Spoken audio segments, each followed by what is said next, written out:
This is Continuum Drag, a podcast where we watch sci-fi, fantasy, and everything in between. This week, Night Visions, episodes 3 and 4. Meet Gerald and Ben, two strangers who met in the woods. They've each come to the wilderness looking for peace and quiet. They're not going to find it.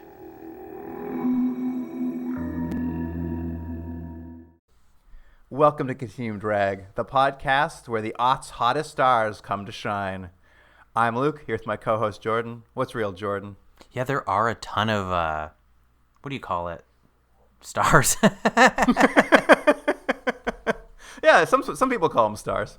Yeah, like a Bill Pullman, for example. Yeah, I mean, we got some Bill Pullman in this. Honestly, Bill Pullman, Carrie Elwes, is that how you pronounce his name? Carrie Elwes? Elwes, I think. Elwes, he makes an appearance. Perpetual A-list star Brian Dennehy. Director Brian Dennehy. Before we get into it, we've got a guest this week. We're joined by Jamie. Jamie, welcome to the podcast. Thank you very much. I'm very excited to be here this week. We're excited to have you. And we like to ask guests who come on for the first time a little bit about their history with science fiction TV. Obviously, that's what we cover on the podcast. But do you have a history with it? Something you watched growing up? Is this something that's part of your media diet? Definitely was a huge science fiction fanatic when I was growing up as a kid. And I watch almost all of the stuff that Continuum and Drag watches as well. Oh, you're so lucky. I'm still reeling from, what is it, Devil Dog? Oh, Devil Dog. Hashtag Justice for Maria. Still irritated that they never even once acknowledged her death. Just saying. That family could not have cared less that their maid had died. Yeah, she was like an in-house maid, lived with them, took care of their children. Come on. Can't believe it. Unbelievable.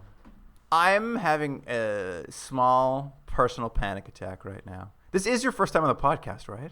No, it's not. No, you were on before. That's what I'm like, wait, have we done this before? I'm sure we have. And I was like, it's coming back to me now. What was it? I remember the episode. What were you on for? It was a movie called Monsters. It was like a 1950s-esque feel, which started in black and white, went to color. It was bad, needless to say. I mean, it's bad that I can't even remember we've had guests on before. We've been doing this too long. There you go. It's bad. Anyway, now that we've established your credentials twice in a row, I love it. let's get to a segment. Obviously, we just started watching this last 2 weeks ago, first couple episodes. But I thought we'd look at the creators a little bit, talk a bit about the backstory, and then play a little game. But the show was created by a couple of writing partners named Dan Angel and Billy Brown. They kind of got their start with a Showtime TV movie called John Carpenter Presents Body Bags. Yeah, we actually just were talking about that today. I had never heard of it. Luke, did you? I've seen the DVD or VHS cover for it at some point. I didn't know much about it, but apparently it's an anthology series. I think Tobe Hooper directed some of them. John Carpenter. It's just an anthology movie for Showtime. Mark Hamill's in it. Ooh. That's funny. These guys must be like the anthology pros. Well, they must be, because after that they went on to work on Goosebumps, the seminal children's spooky show. And then they were writers on the 5th season of X-Files, and they've basically done a lot of kid stuff and a decent amount of kids spooky stuff as well. Well, this is clearly supposed to be spooky. I think even the episodes that aren't that spooky are supposed to be spooky. you think the episodes definitely, they give off the vibe of Goosebumps to me. That was one of the first initial thoughts that I had, was that this feels like a Goosebumps or an Are You Afraid of the Dark episode, but just slightly more adult. Just slightly, though. Just slightly. Yeah, so they sort of come from, I think you're right, horror anthology as definitely their kind of pedigree. So it doesn't make sense why the show, I guess, moved forward with them attached to it. But sort of get into it, now that we kind of know the creators a little bit, the game I wanted to play is, we used to call it Echo, but then I got rid of the Hugos out of it, and I put the Saturn Awards because there's just more Saturn Award winners. But I can't remember what I changed the acronym to. It might be EXO, maybe. I don't know. I don't know what to change it to. Someone will have to write in. But essentially what we're going to look at is how many Oscars the creative team behind this won. I'm talking writers, directors, and the creators of the show. I'm leaving the actors out of it for the time being. How many Emmys it won, how many Saturn Awards it won. If you don't know what Saturn Awards are, they are just science fiction TV movie awards. And, of course, how many of any Canadian award the people behind this might have won.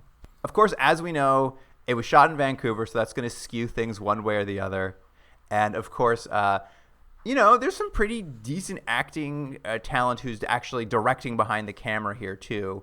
Like Tobe Hooper is going to pop up direct an episode. There's a few people who could potentially have direct. Joe Dante did one of the episodes we're watching this week. So allow that to fill your mind as you think about these things.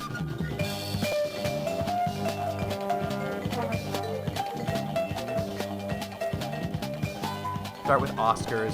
How many Oscars do you think the team behind this might have won? Okay, JB, you go first because I have my answer. No, you go first. I mean, you can work together. You can work together. I think it's 2. What do you think?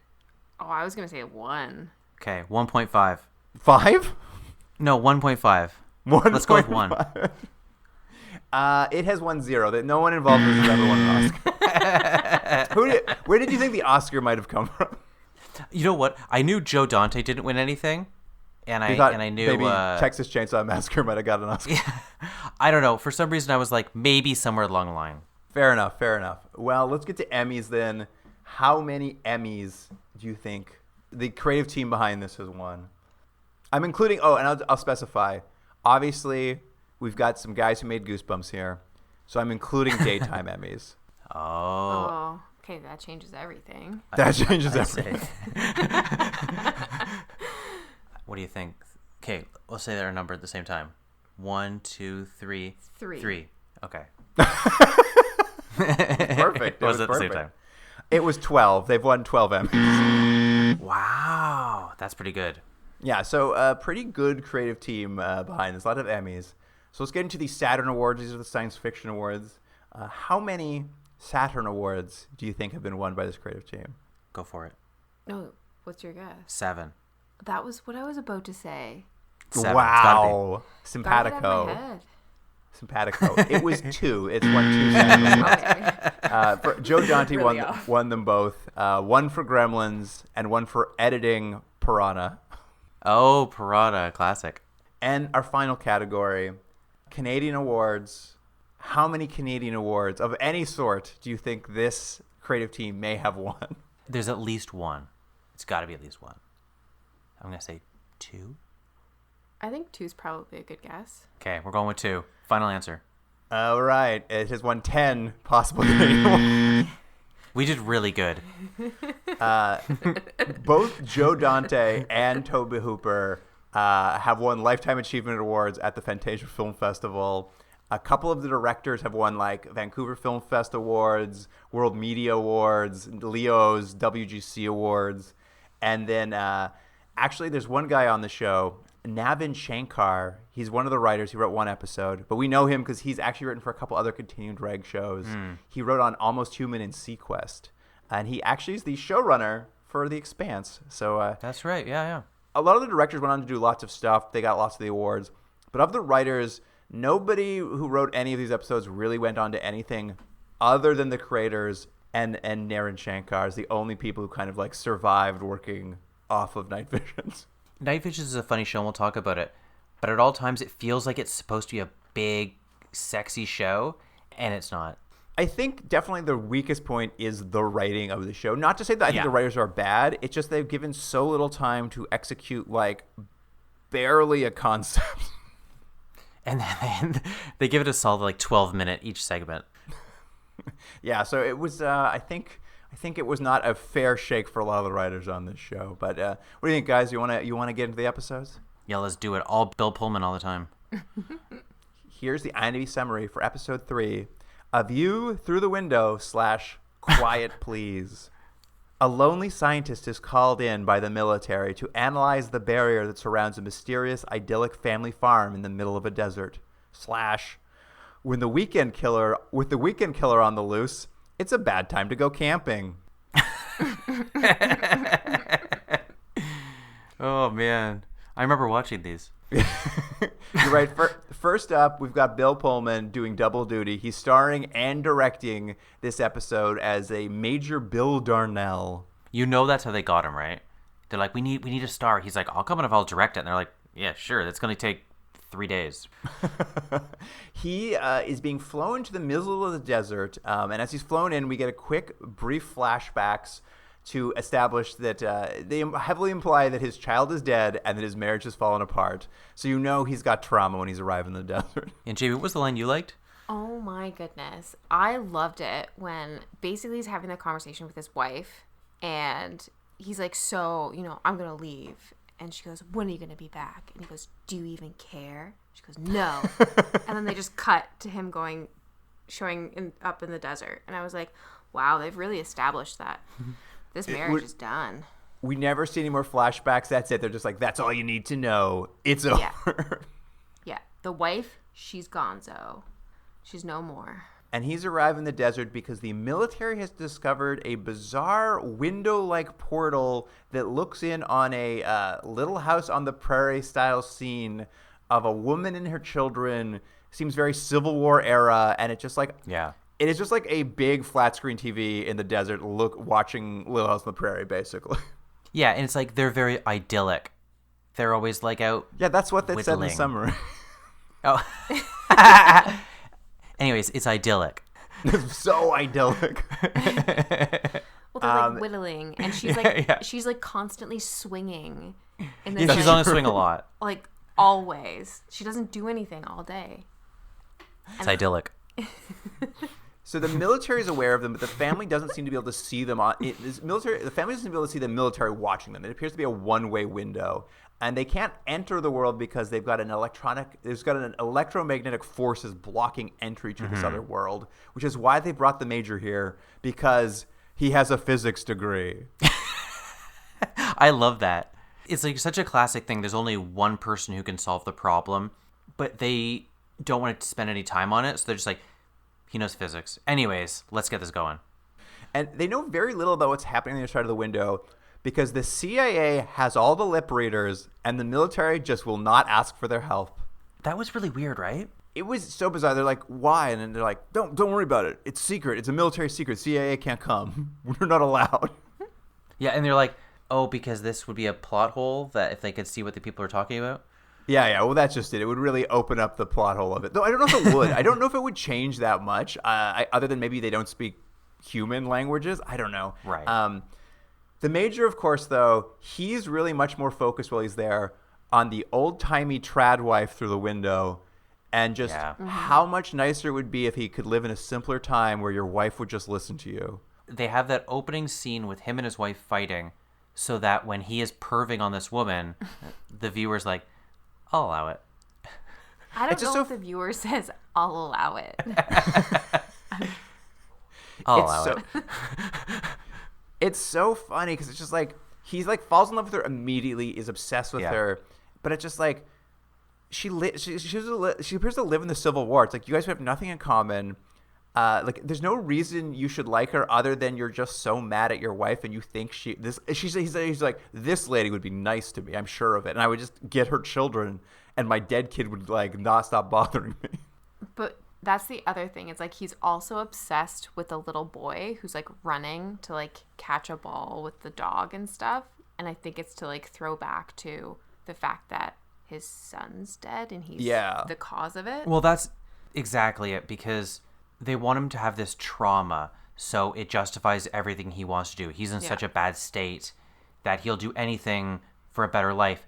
But the only scene they get is him and his wife leaving the apartment. So you're like, I don't know what trauma he's had, really. There's no time, like most of the problems in the show. I mean, it's difficult to have a likable character whose whole thing is just like, I just saw this pretty lady who wears long dresses, and now I think I'm in love with her, and I'm pretty sure she'd love me back. Anyway, one day where they're looking through the window, one of the generators in the military base catches on fire, and the Major notices that some smoke from the fire leaks into the other world, and it gives him an idea. Physics. What if I shot ice cubes at it every 3 seconds? Yeah, I like. There's a couple things here. I like that that's what he figures out to do. You got to shoot ice cubes. That's the best idea. But that no one at any point, we don't know how long the military's been looking at this force field, but no one has tried to figure out if it goes down at any point, if there's any weak parts, because no one knows physics. You can't do this. You can't do this Bill without Pullman him. or nothing. I believe that he gives an explanation. It's like, if an ice cube goes through, it'll melt and they won't notice. I'm like, okay, sure. But eventually, after shooting ice cubes for a while, they revealed that occasionally the barrier between worlds opens for 15 seconds or so. Every so often, they don't really put a timestamp on how often it happens. Yeah, it's sort of like they imply it's irregular, right? That's it. They basically never give a definition. So it's like sometimes it opens for 15 seconds. That's all we know. And the Major, obviously with his obsession with this woman, starts getting desperate. He wants to know more about her. He wants to be more of a creep. So he decides, I'm calling the CIA. I'm getting one of those lip readers so I can hear what beautiful words she has to say to me. And obviously the military immediately finds out. He's immediately relieved of his duties pending a court-martial. And they're just like, hand over your research. You're off the project. When they said that to him, what research does he have? They know he's shooting ice cubes in. That's just it. I was like, what can he, like, he doesn't seem to know anything more than we, the viewer, do, unless he actually knows the intervals. I'm wondering if they're maybe, like, implying he knows how often it goes down. I think that is the implication because, like, he's writing his notes and he says at one point that he has more information and he's not telling them. So he's withholding information purposely. It's how big the ice cubes need to be. It does seem, though, I was also just like, I think that's what they're doing. I'm like, how hard would the math be? It's not physics math to figure out how often it opens. Yeah, you see a stopwatch.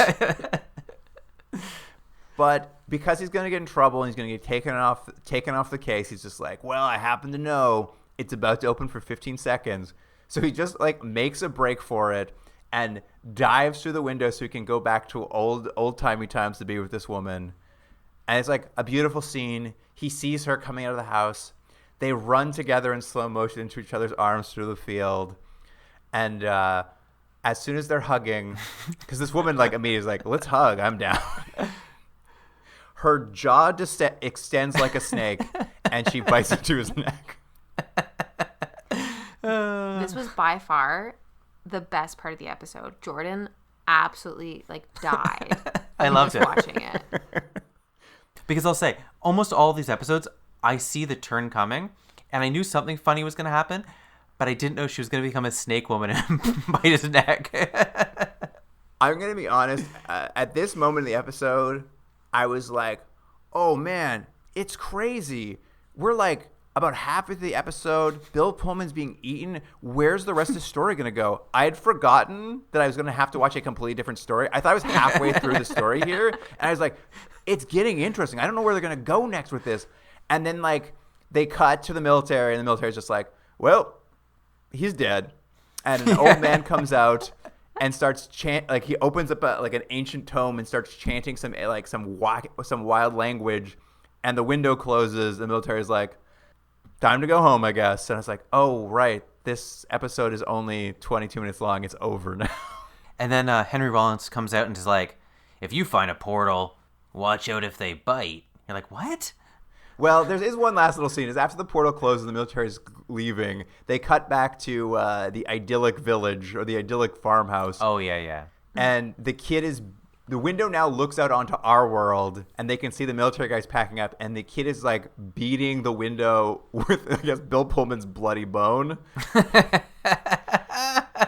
And they're just waiting for the window to open, so I guess the family of 5 can come eat the military. I guess is like they're like, and you're right. And then Henry Rollins pops up, and it was exactly like, because that's what you see them beating it, and Henry Rollins comes on, and it's just like he's explaining the like twist to you. If you didn't get it, he's just like, so now the window looks out onto our world, so soon they'll join us for dinner. And I was just like, it was like we didn't understand the twist. He's like, let me explain it to you at home. Well, it felt like it was a missed opportunity on his part because it seemed as though the moral should have been the grass is always greener on the other side. And then he came out with that speech, and I was just furious because I thought what is this? Like, no, this is wrong. I like that you say that because I have a note that says Jamie's getting really irritated, but I think we're all just having a good time. I think it was a missed opportunity on Henry Rollins' part too. I think he could have slept in that day and had a much nicer morning not going to work. Well, he's not needed at all. Like, let me just make this point. He is not needed in the show. He makes the show worse, in my opinion. Oh, he absolutely does. Wow, shots fired at Henry Rollins. No, I like Henry Rollins, but I don't know who just said to him, okay, you need to walk on as stiffly as possible and then do not move while delivering these weird pithy statements. Well, not only does he not move, but he doesn't have any emotion behind it. He's just like deadpan delivering this line. Like, Jordan, do you want to? You said you had done research on why Henry Rollins on the show. Do you want to get into that actually? Sure. So the very little I've read so far is that it was one of the showrunners of the two gentlemen you mentioned. They didn't want to host, and Fox basically was like, "It's a host, or you're not making this show." So they were like, "Okay, we'll look for a host." They ended up getting a soft agreement with Gary Oldman. And Gary Oldman's like, yeah, I'll do the show. That's a good They get. go to Fox, and Fox says, nope, we don't want Gary Oldman. We want Henry Rollins. And they say, we hate that idea. And Fox is like, well, we tried to have him be a guest star on The X-Files, but it didn't work. And we really think he's cool. So it's going to be Henry Rollins. And so apparently they hated it. The writers hated it. But they brought out Henry Rollins. And it's like this weird attempt at being cool or something. But it's literally just Fox interfering. There's one executive who liked him and was like, you're putting him in the show. That's very funny. I hope he was paid well. Although I can't imagine that Gary Oldman would have saved this. I don't think he would have done it. I think Gary Oldman, unless they paid really well, I think he would have just backed out. Yeah, because they're pretty bad. He's like, you want me to do what and stand where? I don't think so, guys. Sorry, I can't move at all? Yeah, I need to stand as still as possible. Anyway, interesting. Thank you, Jordan. A little insight into why Henry Rollins is here and why it looks like he doesn't want to be here. Yeah. But it moves us on to our next episode. This one directed by Joe Dante. And as previously mentioned, Carrie, how do you spell his last name again? Carrie Elwes? I think it's Elwes. Carrie Elwes and Brian Dennehy star in a story that somehow has less content than the Alien Window one, which had practically no content. You're absolutely right. This one basically is about Carrie Elwes is some guy in the city who's just bothered by the noise of the city, can't sleep at night. His TV's always blaring about there's a lot of violence in the city these days. Mm-hmm. People are dying, and you gotta look out for this new serial killer, the Weekend Killer. He kills on weekends. Okay, one, that's a terrible name for a serial killer. Second, how long would it have taken you to realize that the murderer only does it on the weekend? I feel like that would take a while to get to that. 6 weekends, they say. It takes them 6 weekends. There's nothing else he does that's like the same. So there's like, I guess because he does it on Saturday, he's the Weekend Killer. Anyway, Carrie Elwes is like, I gotta get out of the city. I can't take it out here. So he goes camping. There's very little motivation. He's just like, I'm going camping. Yeah, because it's idyllic. It's so idyllic. It's so idyllic out there. But of course, as soon as he sets up his tent, Brian Dennehy arrives and sets up his tent right next to him. Which, to be fair, I get is a little bit odd because they give the implication that this is a very large forested area. So it's like, can you believe it? This guy's right here. I mean, the thing is, they seem to be in a national park, and I think you're just assigned your campsites. So I don't think it's Brian Dennehy's fault. Yeah, take his side. Anyway, I do love it because like they get in a big confrontation. Carrie was just like, "Why'd you have to set up next to me? You could have set up anywhere. Why'd you do it?" And I was just like watching him freak out. I'm just like, Carrie, just move your tent if you're upset, man. You don't have to get in a big fight. You could just move. Yeah, it's one of the big problems of this is that you as a viewer know that right away. You're like, yeah, he should just move. And the writers sort of just hand wave off it. They're like, oh, he doesn't want to. Anyway, keep it going because if he moves it, there's no plot. Well, the thing is, he does move it. He's like, well, I'm gonna move it. And every time he moves his tent, Brian Dennehy moves his tent next to him. Like it's this weird thing where it's just like, I moved my tent. Brian Dennehy's here. And the idea basically is that like, is Brian Dennehy a creep? What's going on? And like Brian Dennehy's telling him, like, he's like, I know a cop who's working on the weekend killer case, and they haven't told anybody, but he takes their tongues as a trophy. And you're like, how does he know so much about the case? Yeah, because the cop told him. Because the cop told him. That, and Brian Dennehy's also there to be like, hey, there are bears. A lot of bears around here. Watch out for bears. This is a shorter segment than the like Bill Pullman's segment went long, so this one had to go short, which was fine because they do like 5 minutes of like them bumping into each other and being annoyed, and then at some point Brian Dennehy is like yelling at his dog at night, saying he's going to kill his dog if he doesn't shut up, and then the next morning Carrie wakes up and Brian Dennehy's like holding his dead dog in his arms, like, my dog died last night. I think it was a bear. And he's like, or maybe not, because it's full of knife marks, so it might have not been a bear. I think you see the turn coming, and I think most people see the turn coming, but then they keep revealing it for some reason. Well, I think the whole thing was that they were trying to set up that Brian was potentially the killer by like adding in this like weird tension, and then it was a little too on the nose. There's no There's no other suspects. There are no other suspects. Yeah. So you're it's unlikely the first suspect they introduce you to is gonna be like the killer. So you're like, there's only one other guy in the episode. Yeah, other than the park ranger. Oh, that'd been a good twist. The park was the park ranger all along. But that's it. The dog's dead. Carrie gets upset that this guy keeps bothering him. There's a whole sequence where he runs into the woods and just runs around. And then, like, finds his way back. Like, it goes on so long of just, like, things not happening. Carrie Lewis goes back to his tent. Brian Dennehy is still in his tent with the dead dog. And then finally Carrie, like, starts crying. This is so funny. He just starts crying. He's just like, I just wanted the weekend off. I just wanted the weekend off. I thought if I killed your dog, that would drive you off. But guess what? I'm the weekend killer, and now I'm going to kill you. Could you believe it was him the whole time? I do like it's all introduced like it's just like he's just a hardworking guy who just wants one weekend off, but he can't get away from his work no matter where he goes and follows him. But yeah, it's the problem of being the weekend killer. But here's the thing. If they named him the weekend killer, and I know they mention it later on with this like news report, if the guy's named the weekend killer and then he doesn't kill one weekend, do you keep that moniker? That's sometimes weekend killer? Sometimes, occasionally weekend killer. Yeah. It is crazy. We just summarized the entire plot to that in maybe 4 minutes. Like, it's crazy how there's so little content in that segment. I was like, I can't believe and this is directed. They got Joe Dante of Gremlins to come out and do this with like 2 like relatively expensive actors, and it took 3 days to shoot maximum. Yeah, something like that. I couldn't wrap my head around why they put all that effort into that one very short segment. They could have been edited shorter.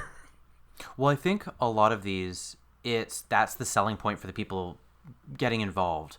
They can do the promo on Fox and say, we have this person in the episode, this person in the episode, and then to the actor to get their contract done, they're like, you only need to be here for 72 hours. That's it. It's bizarre. Anyway, he takes Brian Dennehy's tongue, so we know he's the weekend killer. And so that Henry Rollins can step out when it ends and say, if someone tells you to hold your tongue, do it, or they'll do it for you. I'm like, thanks. I really wanted him to keep over-explaining. I wanted him to be like, or they'll do it for you.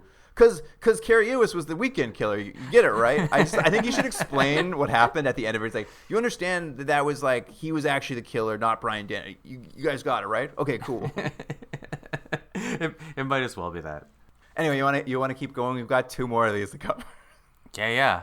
Here's the IMDb summary for episode 4. Now he's coming up the stairs / used car. Charlotte bought a used car. Let the buyer beware. This car has some features that aren't in the owner's manual. A psychiatrist with the ability to absorb people's mental illnesses, but can he help a seemingly possessed child? I've probably misread that. It's something like that. Yeah. An unhappy wife comes to believe that the used car her husband bought her is possessed by the spirit of a young woman. Oh, yeah, I forgot how bad that one was. Well, let's start with the one. These 2 episodes make the Bill Pullman episode seem like amazing. Honestly, You're not wrong. Bill Pullman at least put love and care into his episode. The rest of them are feeling quite bad. This one, though, does star Luke Perry. Rest in peace. But Luke Perry popped up. I was very excited. Yeah. Mm-hmm. He's some sort of psychiatric health professional who a lot of people, I guess, in his profession consider him a quack for his methods. But we're introduced to him. He's coming to a hospital to meet with a young woman who has anorexia. Her parents have called him in to help with her anorexia. And he's able to essentially pull the kind of bad emotions, he says, out of her. This is like his ability. He's able to suck these out of her. And what we see is like he has to sit down with her, tells her if she wants it, he can help her. And then he leaves, and you hear the parents off screen saying, "Wow, she's eating. She's saved." And he gets on an elevator, and as the doors close, he sees his reflection in the elevator, and it's Luke Perry in a fat suit. Yeah. I mean, it's not the most nuanced take on anorexia. But what we come to learn basically is he's able to suck these mental illnesses out of people, but when he does, he then needs to exercise the illness out of himself, and we see him go back to his hotel, and to do that, he needs to confront the anorexia, I guess is the idea. So he orders a feast up to his room. They bring like a 7-course feast up to his hotel room, but when we see the feast through his eyes, I guess the illness is affecting his vision, and the feast looks like it's covered in bugs and I guess rotting. Yeah, I didn't quite understand that because I was like, what does it have to do with anorexia? I don't think a lot of people who have that issue, that illness, are picturing bugs. That's not why they're eating. Yeah, because my understanding of anorexia is you eat a lot, but then you purge it. That's the problem. No, that's bulimia. bulimia. Oh, that's bulimia. Oh, so which one? How does anorexia work then? Are you afraid of food? You just don't eat. Okay, so maybe that's it. The idea is like, I guess the idea is they're afraid to eat, so he imagines the food covered in rotting. Okay, but my main question is this hotel room that he's in. Okay. Why does it have a massive dining room with this huge table? It just seemed like he was in this really I guess penthouse sort of hotel room, and it made no sense. We didn't find out how much he charged the parents to do that work. He is actually quite exploitative in his powers. They had to sell that girl's college fund to him to make that happen. Yeah. Well, he did cure her of the anorexia, so Yeah. That's He's true. like, you She want to can't- finish that sandwich? Show me the money. She can't go to college now, but it was worth it. But yeah, what we see is now he's we get to watch Luke Perry eat rotting food, and it look disgusted as he eats it. But the idea, I guess, is once he eats all the food on the table and all the bugs, I guess, that he imagines are happening, he purges the illness from his own mind, and he himself is cured as well. I think that's the concept. Yeah, it's basically he could take it on for a short amount of time, but if he goes through this process, it will leave his body as well, and he'll be left relatively unharmed. I don't hate this premise. I like the idea of a character who's essentially a sin eater for mental illnesses. There's a premise there. You could make a horror film, or you could make a TV. There's something there. I'm just it's not a terrible premise. But then what they proceed to do with it is so pointless. Well, it is night visions. We see him. He goes to see his personal doctor about his physical health. Apparently, he's not doing very well. He's doing this process is quite difficult on his body. Obviously, he's eating all this food and then whatever. And his doctor's just hey, listen, I don't believe in anything you're doing. I think it's all psychosomatic. His doctor dismisses his entire thing. He's I think it just works because you believe it and they believe it, but it's all bullshit to me. But what I do know is you need a vacation. Yeah. Well, doesn't everybody? Doesn't everybody in this workaday world? Exactly. So Luke Perry jumps in his car and drives off to a small town where he bumps into some random woman at a diner and unloads his entire backstory for us, the audience, and her. This backstory of how he got his powers is wild. He's basically yeah, I got my powers by doing a lot of acting exercises, and I became such a good actor at mimicking people that I became able to pull their mental illnesses out of them. I was what? How is that his backstory? In an episode where they only have maybe 20 minutes to tell the story, they even bother with doing that. He should just been I was born with this ability. I found out I could do it as a child. Well, when he's with his doctor, he does say it's just I won't bother explaining the mechanism of how this works. And I was fair enough, you don't have time. But then this long speech about like, when I was in college, I started following people around and like behaving like them, and I got so good at acting like them that I be able to become them and take that. I was just like, what do you? So you're an actor. So your whole backstory is you're just a really good actor. Like really, really good. Yeah, Really, really good. Beverly Hills 90210. Yeah. Like he's really good in that. Anyway, he tells this woman his whole story, and she's just like, well, it's a really coincidence I bump into you because my child has some deep-seated trauma that's caused him some problems that I could use some help with. And Luke Perry like basically turns the camera and says, every time I go on vacation, this always happens. And it's like, are we supposed to, like, this is supposed to be like he's travel, like this is like the pilot of an episode where it's like a guy who travels the country solving crimes. That's exactly what it is. And you said before, Luke, and I think of all the sort of mini stories we've seen, this does feel the most like almost like a backdoor pilot. Like, what if Luke Perry solved illnesses and week to week he showed up in a different town and got pulled in? It did make me wonder if the writer's just like, I've got an old pilot laying around. You're gonna pay me $500. I can smash that into 20 minutes. Anyway, they go to this house and they find the kid there. He's sitting on his bedroom floor, rocking back and forth, chanting like, he's coming up the stairs, he's coming through the door. He just sort of does the same chant. It's quite clear the kid's quite traumatized. And the mom's like, allow me to explain what traumatized my son. I killed a man with my car in front of my child.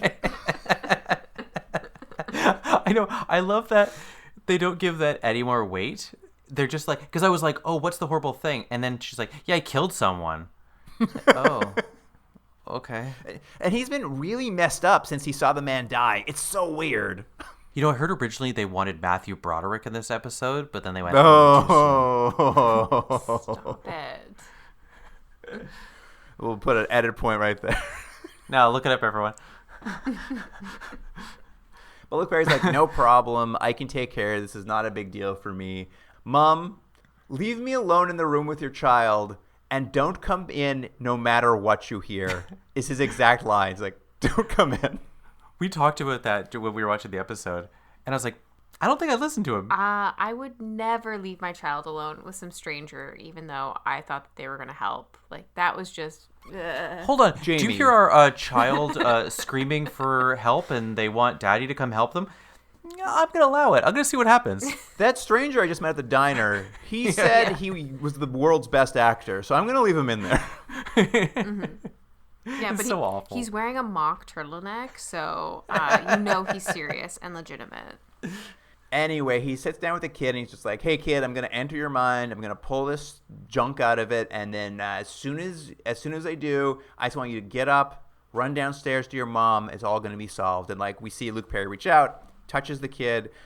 The kid comes out of his kind of like psychosis, runs out of the room, runs to his mom. And we're just like, oh, hey, the case is solved. And like we cut back. Luke Perry's like, time to take these antipsychotics my doctor gave me. It should be just fine.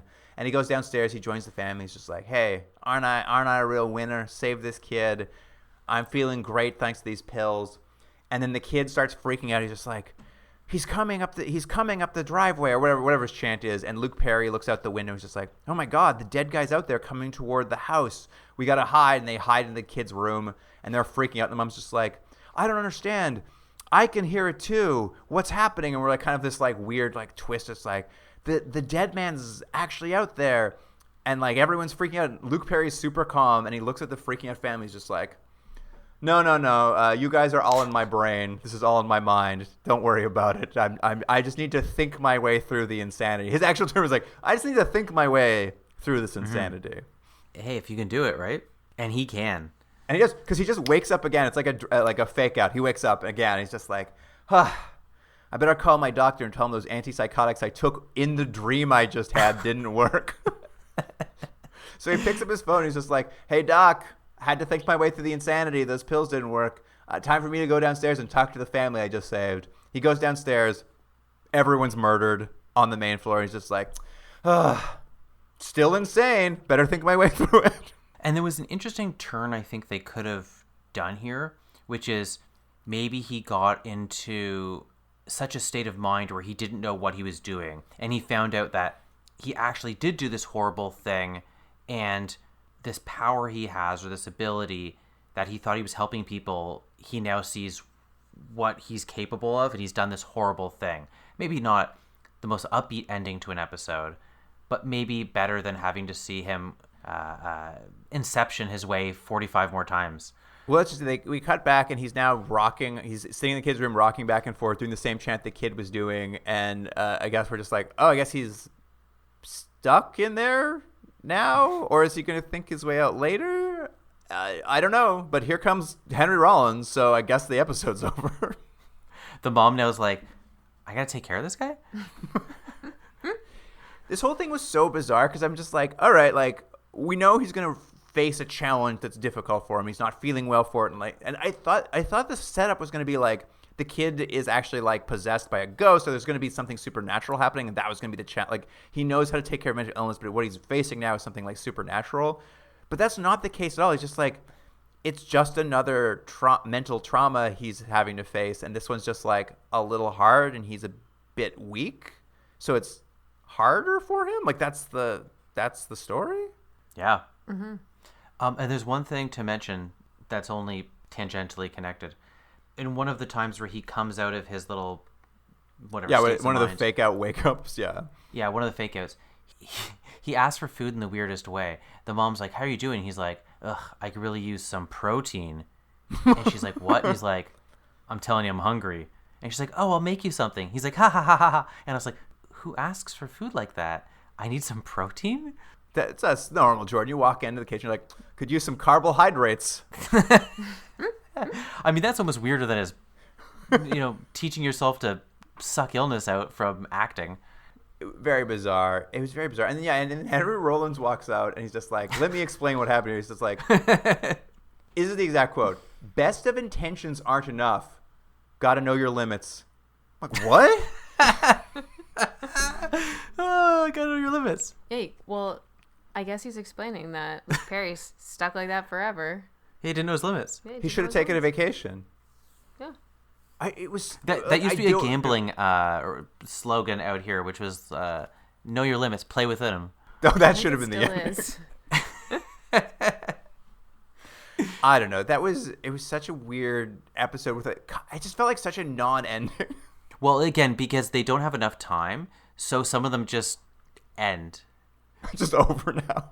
It's over. It's over now. But unfortunately, not the worst story in this episode. Oh gosh. You're right. This used car is, I think, maybe the worst one. Next up is a woman and her husband. They're at a car dealership. They're looking for a car. She sees the most basic, boring car ever made, and she has to have it. And then her husband's like, are you sure you want that? That's a pretty fancy, sporty car. Well, it's red, so it's sporty. Am I crazy? Was that just like the most boring like sedan you've ever seen? Yeah, it feels like picture cars didn't nail it that day. It feels like they didn't have the money. We used to own a 97 Toyota Tercel, like one of the cheapest cars you can get. It looked the same. I'm like, why is this woman so excited about this car? You're right. It's red. That's all it's got going for it. It's weird. It really should be like a Lamborghini or something, but they have like... Or even like a convertible. Yeah. Convertible would be nice. Like something like that would have nailed it's kind of sporty, a little flashy. It's unusual for her. She wants something fun for herself. But anyway, she buys that car. Cut back to their home, and they're in the bedroom, and she's just like turns to her husband and says, "Hey, why don't you fuck any of your students?" I was like, "What?" And his reaction is like, "What? What do you mean?" She's just like, "Well, I'm old. I'm like 31 years old. I'm disgusting." I think this was written by a man. And she starts crying, and she's just like, "I'm just a boring doctor's wife with no hobbies." I'm like, "Oh, what?" And then she's like, "You know what'll fix me? Let's have a baby." Yeah. Mm-hmm. And I was just like, "Ma'am, you are 41 years old. If you're gonna try that solution, at least wait till you're 40-year-old like Jordan." Exactly. But that's it. And then they like proceed to immediately have sex, which there's nothing sexier than your wife crying, saying she's boring, asking if you're having sex with the students at your job, and then saying, hey, let's have a baby. And then in the morning, she's like, that took. Yeah, we made a baby last night. And she's like, is acting as if she's pregnant, which is like the weirdest thing. Like, I was like, take your wife immediately to a doctor. She's not well. Something's gone very wrong for her. Take her to Luke Perry. Take her immediately. Yeah. He's rocking on the ground next door. Yeah. For the next several days in this episode, she's just walking around telling people she's pregnant. It's like she goes to the grocery store. She's like, I'm pregnant. And they're like, how do you know? I had sex last night. Like, it is wild. And like then she's immediately just like, well, now that I'm pregnant after 6 hours, I got to get rid of that car because I need like a proper minivan. I was just like, that car's a perfectly fine family car. There's like, it is basically just like a sedan. Yeah, it looks like a standard safe vehicle. Yeah, no, but it's red, okay? It's sporty. You can't put a kid in that. You can't put kids in a sporty car. So she goes out. She like literally wakes up, kisses her husband, says, I'm pregnant. And she just walks out the front door, gets in. She's like, time to return this car. But when she looks in the rearview mirror, the ghost of a woman appears in the back seat and is like, you're having a baby. Confirming that she is pregnant. Once a ghost tells you you're pregnant, it's a guarantee. And I love it. She drives over to her friend's house, her friend with kids, and she's like, I just had the craziest hallucination in my car about this ghost. And her friend's just like, babe, that's just normal pregnancy hallucinations. Yeah. You're pregnant like 12 hours. This is totally normal. Jamie, what kind of crazy pregnancy hallucinations did you have? Wow, I can't even name them. There were so many within like The first 6 the to 8 first hours. 6 to 8 hours. Yeah. Yeah. Yeah, there was that door to hell you kept going through. 100%, yeah. It was so crazy that her friend's just like, we all get those. These are just normal pregnancy hallucinations. I don't know if it's this line or it's later in the scene, but they're talking about this and she's like, I'm pregnant, but I whatever, I don't know what's happening in my life. And her friend's like, you gotta get another car. And I was like, what? What does the car have to do with anything? It's so nuts. And she gets back in the car and finds someone else's positive pregnancy kit and a bloody razor. And she's just like, finally, some excitement in my life. I'm going to figure out who this ghost is. I'm not a boring doctor's wife anymore. I'm a lady who has a weird car. And I'm pregnant.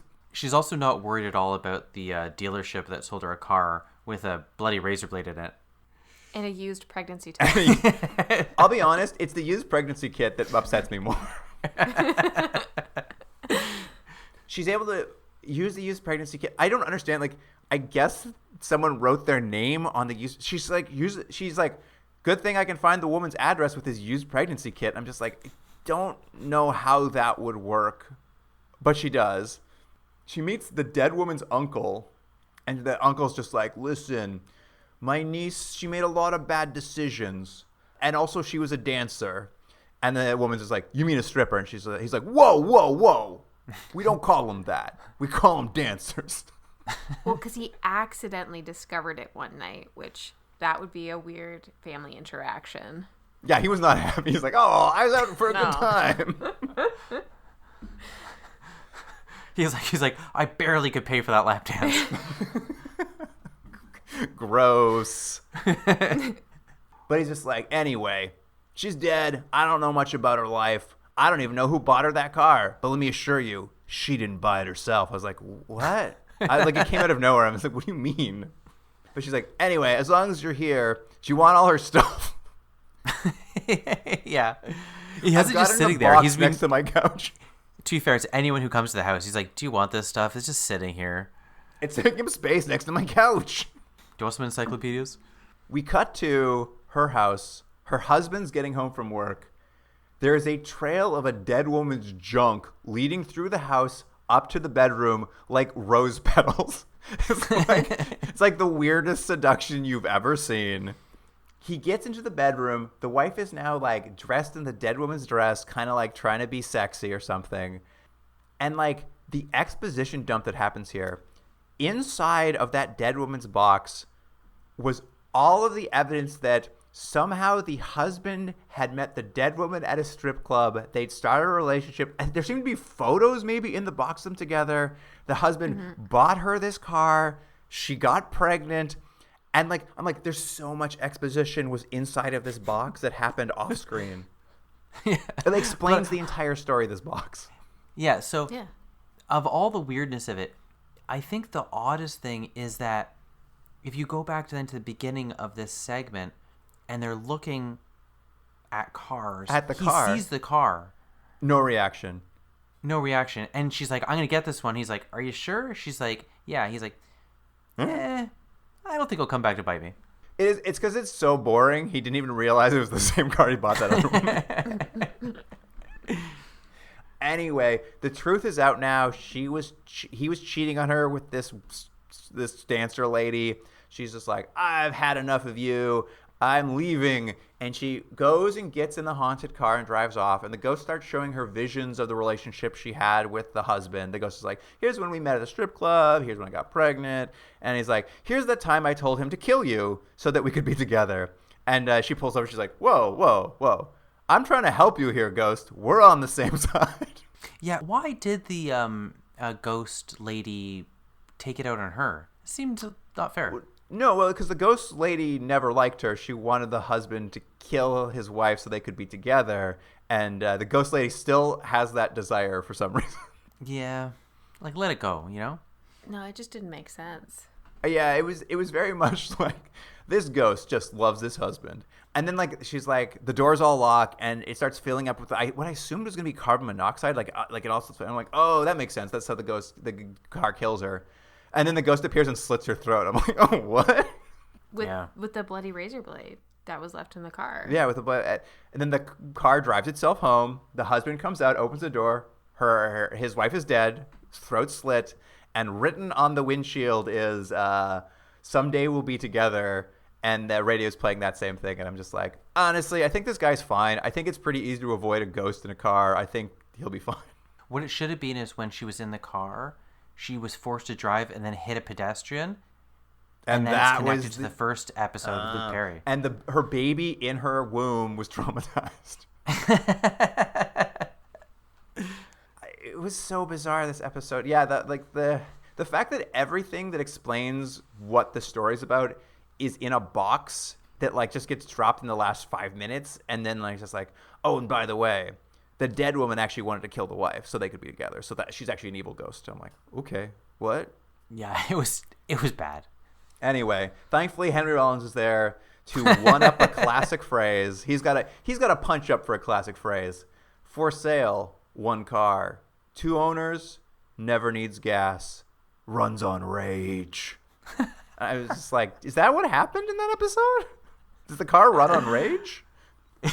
Well, you kept making comments like, I'm pretty sure she had to fill up for gas. 'Cause she was driving around town to her friend's house and back. It didn't run on rage. It ran on gasoline.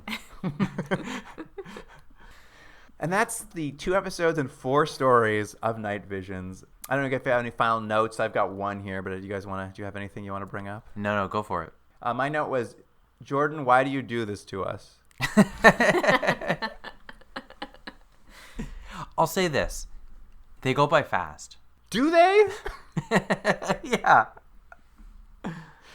Even when we talk about them, I feel like I'm like, we must be done now. And I'm like, there's still 2 more to do. Jamie, do you think they go by fast? They go by so fast that they don't even seem like complete stories. Oh, they're not. So. Well, Luke, you said it before. I think at the last time we recorded, which was they're just sketches of ideas. Yeah, it's like the beginning of a concept, and they're like, this is what could happen if we set, and then later we'll flesh it out. They're like, sorry, the camera's already here. We're rolling in 5 minutes. Yeah. It is they start even the car one too. It's just it's a slow build. It's I mean, not a slow build, but it's I'm pregnant now. All right, we've set it up. She's pregnant. There's a ghost in her car. It's what could it be? I better investigate. I found a bloody razor and a razor blade. I found her uncle. What happened? Oh, I don't know who bought her the car. And it's sort of a slow detective build. And it's here's a box. it'll have the rest of the answers so that the episode ends on time. I'm like, okay. You know what would be great is if all the rest of the stories and all the episodes all ended like that. A character just walks in with a box. Anyway, sorry to waste your time. It was Mr. Johnson over there. It was this guy right here. It's like a locked room murder where the detective was like, who could it be? And it's like, it was me. It's like, oh, great. Well, I guess we're done here. Anyway, you guys want to get into ratings? Yeah, let's rate them. All right, Jamie, what do you give A View Through the Window / Please Be Quiet? Do you need a reminder of what those were? No. I would say A View Through the Window, I would do a 5 out of 10. No. These are the same episodes. You have to combine them. Oh, no. So 5 for one. We'll do math. 5 for that one. And then the camping episode. Oh, my God. That was like a 2. So 2.5. 2.5. Jordan, what's the math on that? Oh, well, we're just going to 5, which it's like a 3.2. Jamie, do you agree to 3.2? Sure. I'll give it a 3.2. I think it's the first 0.2 we've ever had. 3.25. Jordan, what do you think of the episode of View Through Window / Quiet Please? I think I'm going to give it a 4 out of 10. A 2 and a 2. 2 out of 2. I agree. The Bill Pullman one was okay because Bill Pullman was clearly like having fun. He was having a fun weekend. They let him direct something. He was just having a nice time. That camping, I can't believe who was involved in that camping one to make that. I was like, what wasn't even an idea of a thing. It was just like, as a joke your uncle tells you. It's like, but it was the killer who was actually the other guy. It's like, okay, cool. I'm going to go 2.5. Nice. Strong numbers to start. Next episode, he's coming up the stairs / used car. Jamie? It's a 1.5. 1.5. I could not stand the used car episode, which brings down the rating. Oh, it was just so bad. It was so bad. It was a missed opportunity through and through. It unfortunately brings down the rating. Yeah, the missed opportunity was not making it. Jordan? I think this is a solid 3. Just a really solid 3, huh? I don't see how this is a solid 3. Explain. I would say the first half, what was the first one called? Oh, Luke Perry. Yeah. Fat costume. You got a real sensitive look at mental illness. He likes eating protein, and the mom has to take care of him in this room that her child still sleeps in. So that's good. And then the last episode, the part that's just terrible. So solid 3. Yeah, I like the first 5 minutes of the Luke Perry one because Luke Perry, I like the concept that he like could suck things out of people and then has to eat a bunch of rotten food. And then it just like completely is like, I'm like, this is terrible. Used car, also awful. I'm just gonna go 1. I'm gonna give it a nice 1. Not 1.2. Not 1.2. It can't even get 0.2 out of me. Yeah, that was those 2 episodes of Night Visions. What a show. Yeah, it's something else. It's funny because we mentioned really briefly about the writers and what they wanted, specifically the showrunners. And when they were talking about not wanting Henry Rollins and stuff, and there's also complaints about, Fox was a little heavy-handed. They wanted it dark, and then they wanted it less dark. Then they wanted it funny and less funny. But I think even with studio interference, or not getting the host you wanted, or those things like that, these are all just badly written. So it's like, oh, the studio wanted Henry Rollins. Who cares? Marlon Brando couldn't have delivered those lines better. It doesn't make it better or worse. It doesn't make it better or worse. Yeah, it's just a bad show. I think you said it last week. I think we were discussing this last week because I think it's very clear why this show exists. It's just like someone pitched and they're like, every week we're going to do 2 stories, which means we can get like the hottest stars we can we can afford to come out for 5 days. So we'll get like every episode will be like a must-see TV because Bill Pullman's showing up and he's directing. But like that was the end of the like creative thought that went into the show. I think you're right. And they're just like, oh, we'll throw something together for when Bill comes down. Well, I guess that's the end of the episode. Jamie, thank you for coming back on for the first and or second time. I love it. Thank you for having me. If you keep watching, record little voice memos telling us what you think of each episode, and we'll just add it to the show. Oh, don't worry. Jordan will have my thoughts for sure. Well, Jordan, every episode we're gonna throw to Jamie's corner, and you can read off the thoughts. But yeah, thank you again for joining us. I appreciate having someone else watch the misery of how weird this show is. Not even weird, just like weirdly not good. Well, it's one of those where you're like, why are they making this show? Because you gotta watch something on Friday night. Yeah, goosebumps. Yeah. All right. Are you afraid of the dark? Come on. Okay, they're already there, and they're cooking. Yeah. They're great. You will get to see some clips from these episodes. I don't know what are we gonna pull from here. Lady getting immediately pregnant. Yeah. You know what's so funny? These are so forgettable that I have to look back and see what the episodes are that we just talked about. Well, the Bill Pullman stuff we can definitely show the woman's jaw unhinging and eating Bill Pullman. Yeah, Luke Perry fat costume. Definitely. Eating that gross stuff. Yeah. There's stuff. We'll pull the best stuff from these episodes so you can see it. You can find it on Instagram, TikTok, Facebook, and Blue Sky. The handle there is @ContinuumDrag. And, of course, if you have a short story with no real ending, but it's kind of spooky, you can email to us here at continuumdrag@gmail.com. Jordan will get out Zendaya. She'll star in it for 5 days. It'll be great.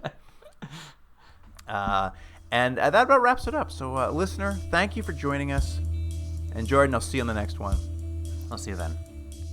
Can't get enough Continuum Drag? Commission a bonus episode for charity. Want us to watch an episode we missed after using the escape pod or during a best of run? No problem. Is there an episode of a series we've never watched or a TV movie you want us to cover? You got it. Wish we'd comment on your favorite movie, content, or other weird media? Sure, why not? All you have to do is make a donation to one of the charities selected by past guests on our website. We suggest a donation of $50 per television hour of content we're watching, but everyone's means are different, so give what you can. Get all the details about bonus episodes for charity on our website, continuumdrag.podbean.com, or follow the links in our social media profiles. Continuum Drag is recorded in Ontario, Canada, and Seoul, South Korea. Theme music by James Rick Seidler. Produced by Jordan Dullock and Luke Black. Special thanks to Aaron Hughes.